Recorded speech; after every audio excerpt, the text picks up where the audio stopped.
오늘은 욥기 23장 10절 말씀을 가지고 하나님의 말씀을 함께 나누겠습니다. 20만 명의 구독자를 가진 원샷 한솔이라는 유튜버가 있습니다. 이 채널의 운영자는 한솔이라는 청년입니다. 한솔 그는 고등학교 2학년 때 어느 날 갑자기 시력을 잃게 됩니다. 시력을 잃은 그날도 여느 때처럼 아주 평범했던 그런 하루였다고 합니다. 학교에서 수업을 마치고 친구들과 축구를 하고 야간 자율학습을 하고 버스를 타고 집에 가면서 잠깐 졸았답니다. 그리고 버스가 집에 거의 도착할 때쯤 눈을 떴는데 한쪽 눈이 안 보이다라는 것입니다. 병원에 갔더니 의사의 말이 이제 2달 후면 다른 한쪽 눈도 볼 수 없다는 천천벽력 같은 진단을 받게 됩니다. 원인은 레버시신경 병증이라는 희귀병이었습니다.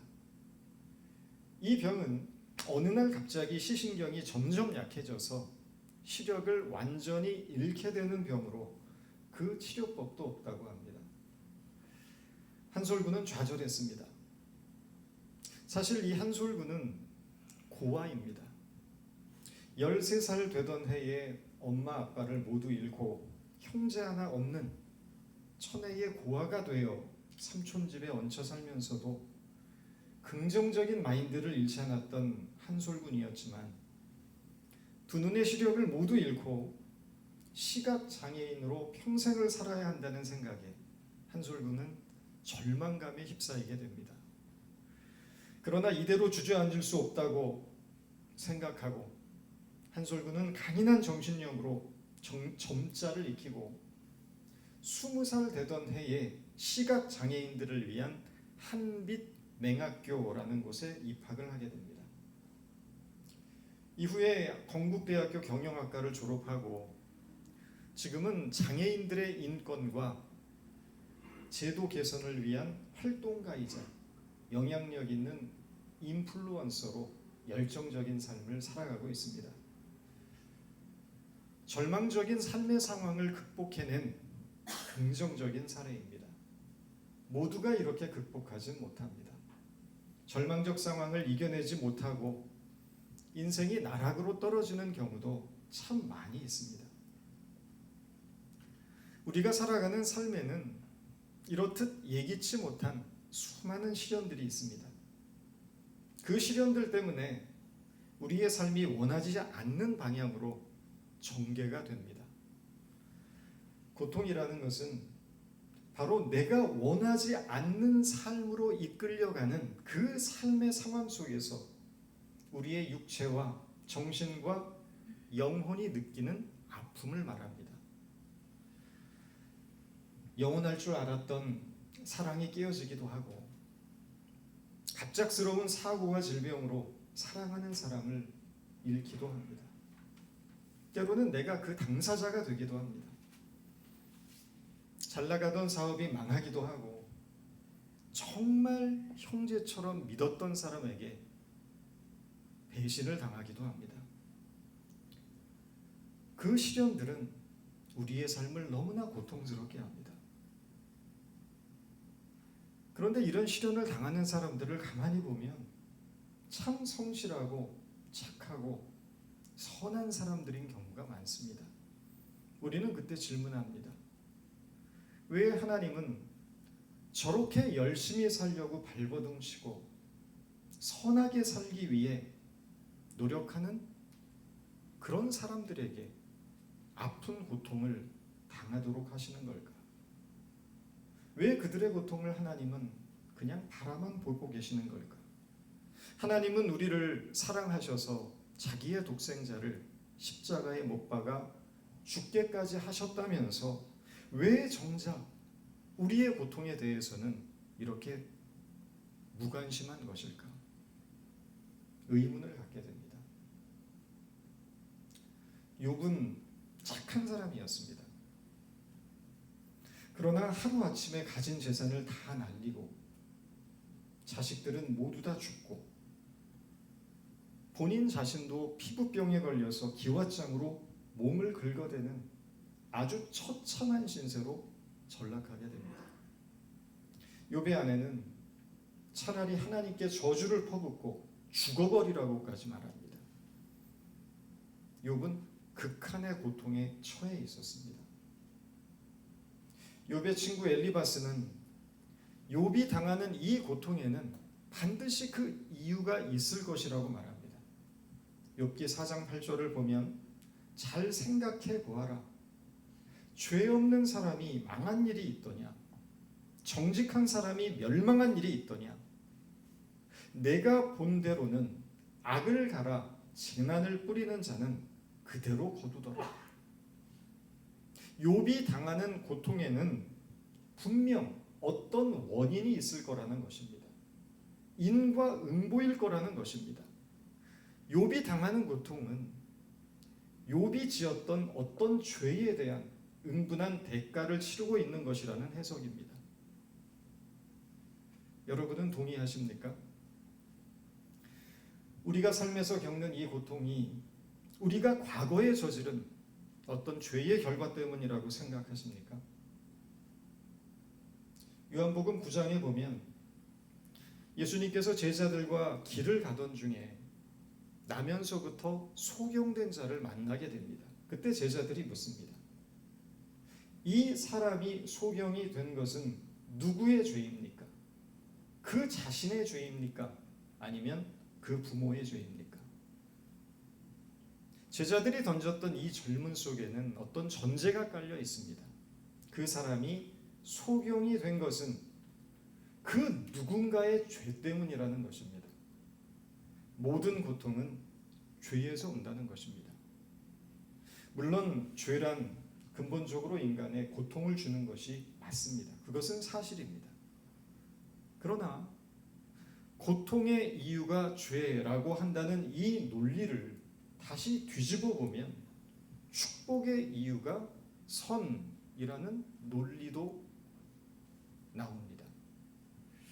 지금 내가 잘 먹고 잘 살고 성공하고 건강한 이유가 나의 선함과 나의 의로움 때문이라는 것입니다.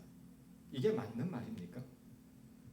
내가 지금 잘 살고 잘 먹고 잘 나가는 이유가 선하게 살았고 바르게 살았고 착하게 살았기 때문에 내 인생이 형통하고 복을 받는 것이 맞습니까?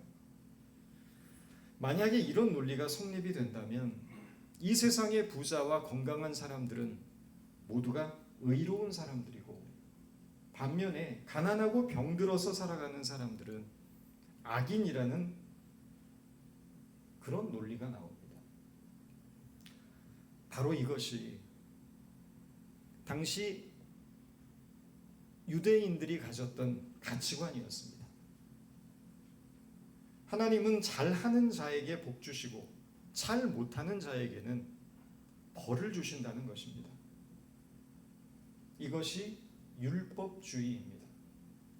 그래서 율법주의에 사로잡혀 있었던 유대인들은 가난하고 병든 사람들을 죄인으로 취급했습니다. 어떤 사람은 자신의 믿음을 자신을 둘러싼 환경을 통해서 확인하려는 사람들이 있습니다. 나는 다른 사람들보다 성공했고 돈도 많고 자식들도 잘 됐고 이 사회에서 성공했다. 이것은 하나님이 나의 믿음을 의롭게 보셨고 인정해 주신 결과다. 이런 생각은 너무나도 큰 착각입니다.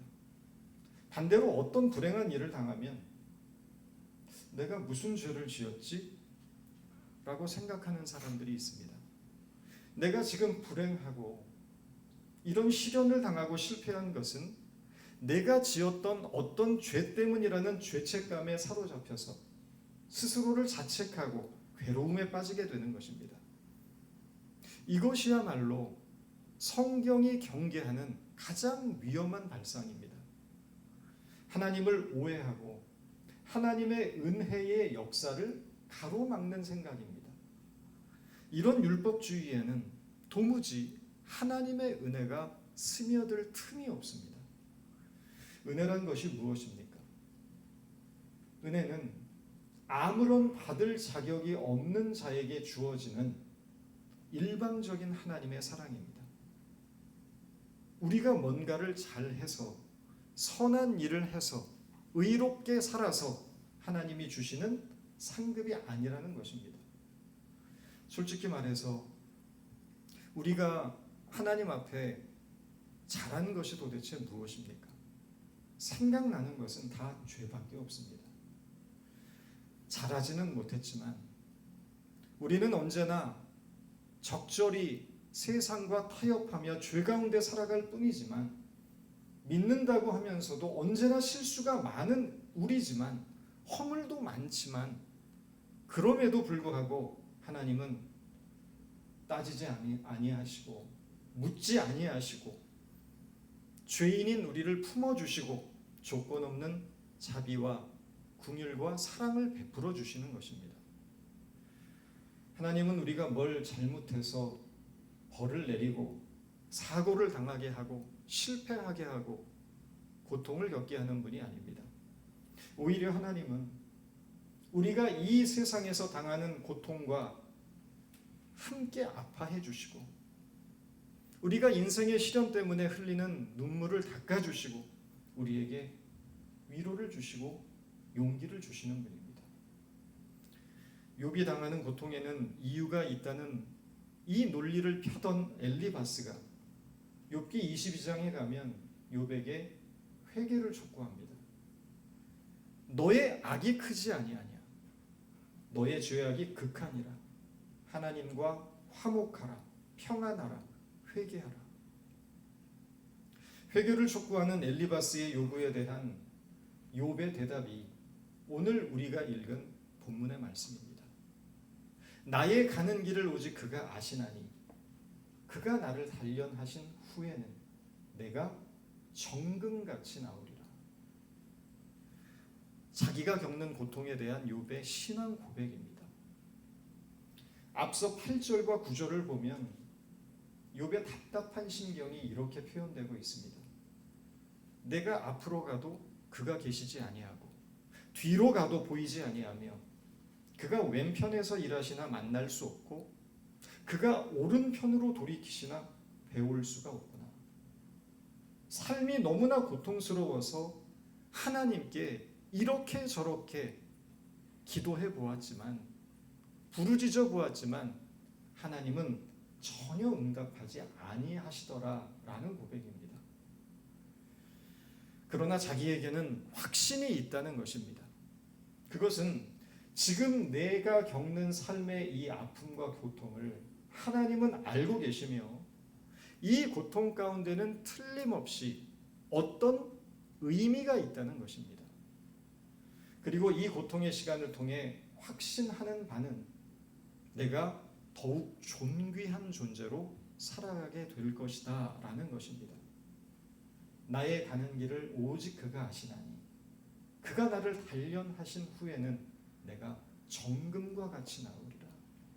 이 짧은 구절에는 우리 인생에 대한 너무나 중요한 통찰이 있습니다. 첫 번째는 우리 인생에는 각자 자기의 길이 있다는 것입니다. 욥은 나의 가는 길이라고 표현하고 있습니다. 지금까지 인류의 역사에서 살다 간 사람들의 숫자가 약 1천억 명이라고 하는데 그 1천억 명 가운데서 손바닥의 지문이 같은 사람은 아무도 없다고 합니다. 우리의 삶도 마찬가지입니다. 우리의 인생은 언뜻 보면 다 거기에서 거기인 것 같지만 우리 각자의 인생은 저마다의 독특함을 가지고 있습니다. 내가 비록 이 세상에 눈에 띄지 않고 마치 잡초처럼 태어났다가 이슬과 같이 사라지는 인생이라고 해도 내 인생은 지문과 같아서 다른 사람에 의해서 얼마든지 대체될 수 있고 다른 사람에 의해서 살아내어질 수 있는 그런 종류의 인생이 아니라는 것입니다. 나에게 주어진 독특한 나만의 인생이 있다는 것입니다. 신앙이라는 것은 우리에게 주어진 저마다의 각자의 삶의 자리에서 자기가 살아가고 있는 그 인생의 의미를 하나님 앞에 끊임없이 물으면서 살아가는 것입니다. 그것이 신앙입니다. 나면서부터 소경이 되었던 사람의 죄가 누구의 죄 때문이냐를 물었던 제자들의 질문에 대해서 주님께서 뭐라고 대답하셨습니까? 누구의 죄도 아니다. 하나님의 영광을 드러내기 위함일 뿐이다. 라고 말씀하셨습니다. 이 말이 무슨 뜻입니까? 우리가 보기에 그 사람이 아무리 쓸모없어 보여도 하나님은 그 사람을 그 사람으로 창조하신 독특한 목적을 주셨다는 것입니다. 그 목적을 지니고 그는 이 땅에 태어났다는 것입니다. 그리고 하나님의 독특한 목적을 가지고 태어난 모든 인간은 그 존재 자체로 존엄하며 가치 있는 존재로 인식되어야 한다는 말씀입니다. 하나님 앞에서 이유 없는 삶은 없다는 것입니다. 성도로서의 높은 신앙심이라는 것은 삶의 우연적인 껍질에 얽매이지 않고 하나님의 형상을 가진 사람으로서 자신의 존엄과 가치를 인식하는 것에 있습니다. 모든 사람이 나에게 박수를 치는 그런 인생, 모든 사람이 우러러보는 탁월한 지위에 오르지 못한 인생이라고 할지라도 어떤 사람들처럼 많은 재산을 모은 부자가 되지는 못했을지라도 남다른 재능을 타고나서 모두가 부러워할 만한 인생은 살지 못했다고 해도 내가 살아가는 내 인생은 작고 의미 없는 것이 아니라는 것입니다. 우리 각 사람은 하나님의 형상을 닮아 창조된 거룩하고 존귀한 존재이고 그 무엇으로도 대체될 수 없는 특별한 인생으로 이 세상에 태어난 것입니다. 우리를 만드신 하나님은 나의 인생을 통해 영광을 받고자 하는 기대와 의도를 가지고 이 땅에 보내셨음을 우리는 믿어야 합니다. 그리고 이 믿음을 가지고 우리 자신에 대한 존중감을 가지고 살아야 합니다. 기독교 신앙은 하나님을 믿으면 많은 재물과 이 세상에서의 성공을 보장하겠다는 그런 약속을 하는 종교가 아닙니다. 아무 의미를 발견해내지 못했던 우리 인생의 길에 의미를 발견하며 하나님 앞에서 그 의미를 물으며 살아갈 수 있는 힘을 주는 것이 기독교 신앙입니다. 지금 저와 여러분은 지금까지 누구도 간 적이 없고 앞으로도 반복될 수 없는 독특한 인생의 길을 걸어가고 있습니다. 이 인생의 길에서 우리가 어떤 사건을 만나든지 그곳에는 하나님이 숨겨놓으신 어떤 의미가 있음을 잊지 마시기 바랍니다. 우리는 그 의미를 물으며 그 의미를 발견하고 그 의미에 합당한 인생을 살아가면 됩니다. 두 번째, 하나님은 나를 아신다는 사실입니다. 나의 가는 길을 그가 아시나니. 아시나니라는 말의 히브리 원어를 보면 야다라는 단어가 사용이 되었습니다. 영어에서는 단순히 know라는 안다라는 의미가 사용되지만 히브리 원어를 보면 야다라는 이 단어는 단순히 안다라는 차원을 넘어서는 의미를 지니고 있습니다. 우리 홍미자 집사님, 우리 교회가 리들렉 아르메니안 소사이어티에 있을 때 거기서 관리자로 일했던 그 청년 기억이 나십니까? 기억이 나십니까? 기억나시죠, 여러분들? 아마 다 기억하실 겁니다. 어떤 청년이었습니까? 그 청년은 흑인이었고 항상 웃는 얼굴로 일했던 참 순박해 보이는 그런 청년이었습니다. 그 청년의 이름이 뭔지 아십니까? 아마 그 청년을 알고는 있지만 이름을 모르시는 분들이 많으실 겁니다. 그 청년 이름은 크리스였습니다. 네, 들으니까 딱 생각나시죠? 크리스 아시죠? 네. 자, 그러면 우리 홍미자 집사님은 유병인 집사님을 잘 알고 계시죠? 예. 홍미자 집사님은 크리스와 유병인 집사님 두 분을 모두 다 알고 있지만 그 알은 똑같지 않을 것입니다. 이 알매는 굉장한 차이가 있습니다. 이것은 야다라는 단어가 가진 그런 중요한 특징과 관련이 있습니다. 한 가지는 경험적으로 안다라는 뜻입니다. 홍미자 집사님은 유병인 집사님에 대해서 유병인 집사님이 숨기고 있는 어떤 비밀 외에는 그 모든 것을 다 알고 계실 것입니다. 아마 그 비밀까지도 공유하실지도 모르겠습니다만 우리는 전혀 모르는 모든 정보를 다 알고 계십니다. 아는 이유가 무엇입니까? 평생을 같이 사셨기 때문입니다. 경험을 통해서입니다.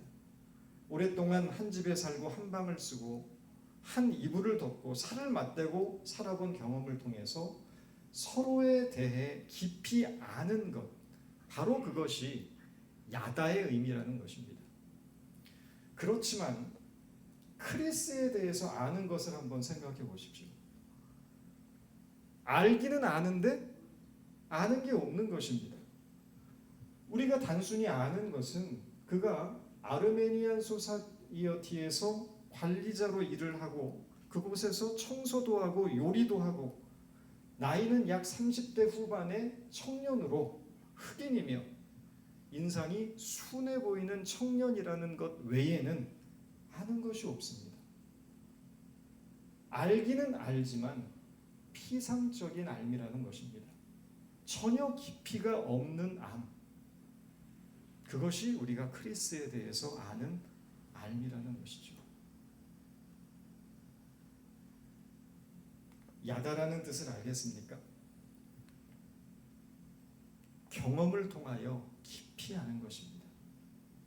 그에 대한 모든 것을 아는 것입니다. 그런데 하나님께서 우리를 그렇게 알고 계시다는 겁니다. 또 한 가지 이 야다의 특징이 있습니다. 이 야다는 사랑이 있는 암입니다. 정민혜 집사님은 하영이를 잘 아시죠? 하영이를 단순히 그냥 아는 사이입니까? 크리스처럼? 그렇지 않죠? 경험을 통해서 깊이 알고 있습니다. 집사님은 하영이를 알기만 하시는 게 아니죠. 깊이 누구보다 사랑하고 있을 것입니다. 어쩌면 김동진 집사님보다 더 많이 사랑하실 겁니다. 대부분의 부모들이 그렇지 않습니까? 자식을 사랑합니다. 생명을 내주어도 아깝지 않을 만큼 하영이를 사랑하실 겁니다. 하영이를 아는데 사랑으로 알고 있는 것입니다. 그래서 하영이가 이 세상에 누구보다 행복하기를 바라고 건강하기를 바랄 겁니다. 이것이 바로 야다라는 단어가 갖고 있는 알의 의미입니다. 야다는 생명을 주어도 아깝지 않을 사랑으로 그를 깊이 아는 것입니다. 나의 가는 길을 그가 아시나니, 하나님이 나의 가는 길을 아신다는 것은 야다입니다. 하나님이 나의 가는 길을 야다, 사랑으로 알고 계시다는 것입니다. 나에 대해서 뼛속까지 알고 계시는 하나님, 나의 머리카락이 몇 개인지까지도 정확하게 세시는 하나님, 나에게 무엇이 필요하고 무엇이 필요 없는지, 나에게 유익한 것은 무엇이고 유익하지 않은 것이 무엇인지를 아는 하나님. 내가 지금 무엇 때문에 고민하고 있고 아파하고 있고 무엇을 두려워하고 있는지 다 아시는 하나님께서 마치 부모가 자식의 행복을 염원하는 그 사랑으로, 자기의 생명을 내어주어도 아깝지 않을 그 사랑으로 우리의 인생을 알고 계시다는 것입니다. 하나님이 내 인생을 사랑으로 알고 계시다는 사실은 저와 여러분에게 놀라운 위로가 됩니다. 왜 그렇습니까? 안다라는 것은 그대로 내버려 두는 것이 아니라 그가 넘어졌을 때 그를 일으켜 세워주고, 그가 힘에 겨워서 비틀거리고 있을 때 그를 붙잡아주고, 그가 아파할 때 그와 함께 아파해주고, 그가 절망했을 때 그를 위하여 탄식하며 그를 진정으로 위로해주고 도와준다는 것을 뜻하기 때문에 그렇습니다. 그러므로 그분의 암 속에 거하는 하나님의 자녀들은 인생에서 만나는 이 예측할 수 없는 수많은 고통과 시련 앞에 두려워하지 말라는 것입니다. 나의 가는 길을 그가 아시나니. 세상은 나의 아픔을 알아주지 못한다고 해도 하나님은 아신다는 것입니다. 인생길에서 만난 나의 그 두려움과 걱정과 근심을 세상은 몰라줘도 하나님은 아신다는 것입니다. 나는 내가 가야 할 길을 알지 못하지만 하나님은 나의 피할 길을 아시고 내가 어디로 가야 할지를 아신다는 것입니다. 하나님이 나를 아시기 때문에 나를 버려두지 않을 것이라는 사실에 대한 깊은 확신이 우리에게 있기를 바랍니다. 이 사실을 붙들고 있을 때 우리는 인생의 가장 힘든 시기를 믿음으로 이겨낼 수 있습니다. 세 번째는 단련받을 때가 있다는 것입니다. 그가 나를 단련하신 후에는,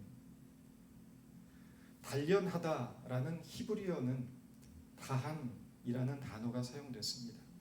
다한이라는 단어는 재련하다라는 뜻을 가지고 있습니다. 금을 만들기 위한 과정이 있습니다. 광석을 부수고 금을 많이 함유한 광석을 가려냅니다. 그리고 그것을 1000도가 넘는 높은 열로 재련을 해서 금과 불순물을 분리시킵니다. 이 과정을 반복하면 반복할수록 순도가 높은 금이 나온다고 합니다.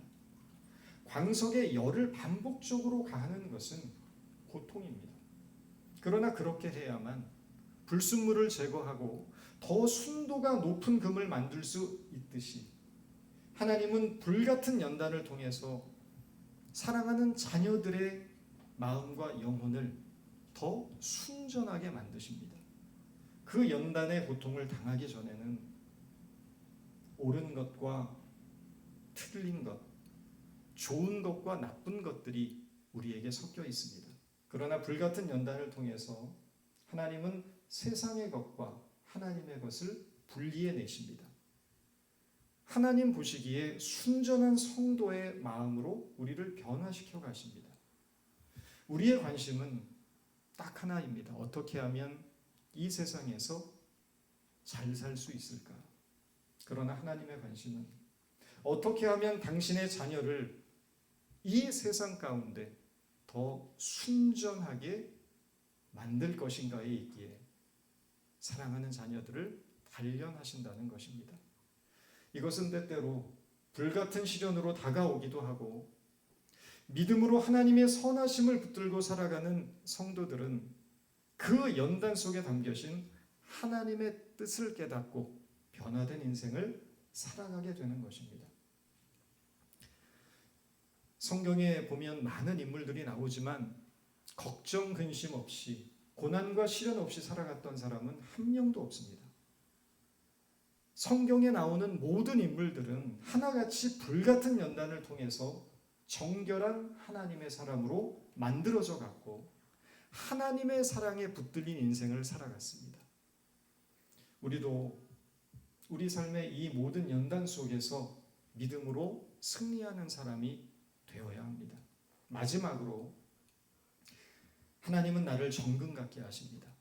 나의 가는 길을 오직 그가 아시나니 그가 나를 단련하신 후에는 내가 정금같이 나오리라. 정금같이 나오리라. 이 말은 인간의 본성 자체의 거룩한 변화를 뜻합니다. 우리는 행복이 소유에 있다고 믿습니다. 우리의 성공은 자기를 실현하는 것에 있다고 믿고 살아갑니다. 그러나 하나님은 성도가 누려야 할 진정한 행복이 하나님이 원하시는 존재가 되는 것에 있다고 일깨워 주십니다. 여러분, 종종 정금 같은 사람 그러면 어떤 이미지를 갖습니까? 강하다라는 이미지를 갖습니다. 왜 그렇습니까? 단련한 후에는 정금과 같이 되기 때문입니다. 연단과 단련을 통해 강해진 사람. 그래서 이후에 어떤 고난이 와도 흔들림이 없는 강철 같은 사람이 정금과 같은 사람이라고 착각하기 쉽습니다. 그렇지만 여러분, 연단의 목적은 강해지는 것에 있지 않습니다. 불순물을 제거하는 것에 있습니다. 세상의 욕망이 제거되고 욕심과 시기와 질투와 속냄과 거짓말과 잘난 척과 교만과 같은 우리 모든 인격의 불순물들이 제거되는 것입니다. 그래서 순전하고 온유하고 겸손하며 인내하며 사랑과 자비를 품은 인간이 되어가는 것입니다. 다른 말로 하면 하나님의 성품을 닮은 사람이 정금과 같은 사람입니다. 예전에는 나약했는데 고난을 겪고 연단을 받았더니 이제는 누구와 싸워도 지지 않는 슈퍼맨 같은 그런 사람이 정금과 같은 사람이 아니라는 것입니다. 이전에는 쉽게 포기했지만 이제는 인내할 줄 아는 사람이 되는 것입니다. 미워할 줄 알았던 내가 이제는 사랑으로 품을 줄 아는 사람이 되는 것입니다. 이것이 주님을 닮은 사람이고 주님의 향기를 드러내는 사람입니다. 하나님이 원하시는 존재로 변해가는 것입니다. 욥은 자신이 겪은 인생의 고통을 하나님의 연단으로 해석했습니다. 모든 인생의 고통이 다 연단은 아니겠지만 분명한 사실은 고통은 우리를 하나님 앞에 나아가게 한다는 것입니다. 그리고 그 고통 속에서 나에게 말씀하시는 하나님의 음성을 듣게 되는 것입니다. 그 음성은 깨달음이 되고 위로와 용기가 되고 나를 하나님이 기뻐하는 사람으로 정금과 같은 존재로 변화시키는 동기와 능력이 됩니다. 고통이 성도에게 영적인 축복이 될 수 있는 이유가 바로 여기에 있습니다. 이 진리를 깨닫는 저와 여러분 모두가 되기를 바랍니다. 기도하겠습니다. 하나님, 우리 삶에 많은 예기치 못한 고통과 아픔과 시련이 있지만 이 모든 것이 나를 정금과 같은 존재로 만들어 가시는 하나님의 뜻이 담겨 있음을 믿고 우리의 삶에서 당하는 이 모든 일들 속에서 말씀과 믿음 안에 승리하는, 그래서 주님을 닮는 저희들 모두가 되게 하여 주옵소서. 예수님의 이름으로 기도드렸습니다.